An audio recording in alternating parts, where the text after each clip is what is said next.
عليكم ورحمة الله وبركاته. سعدي محييكم من هنا من مدينة آسفي، وككل المدن المغربية ستتجه الأنظار إلى مدينة أديلايد الأسترالية وملعب هاندباش، حيث المواجهة القوية بين المنتخب المغربي للإناث والمنتخب الفرنسي. المنتخب الفرنسي والصحافة الفرنسية متخوفة من 6 لاعبات مع المنتخب الوطني المغربي، لأنهم يعرفون حق معرفة الدوري الفرنسي ويعرفون بعض اللاعبات الفرنسيات، وأعني بذلك الحارسة الكبيرة إيناس الرويسا، واللاعبات المتألقات في الدوري الفرنسي نسرين الشادي، أنيسة الحماري، سارة كاسي، وكنزة شابيلة، وسلمى أماني.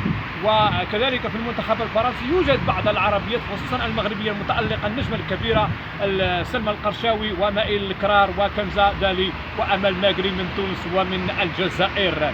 حوار عنيف بين هيرفي رونار وكذلك اللاعب بيدروس في هذه المباراة القوية. أتمنى أن تكون الفرحة مغربية من الزيارة الأسترالية إن شاء الله. الثلاثاء ابتداء من 12 زوالا، فرنسا ضد المغرب بحثا عن التأهل إلى ربع النهائي.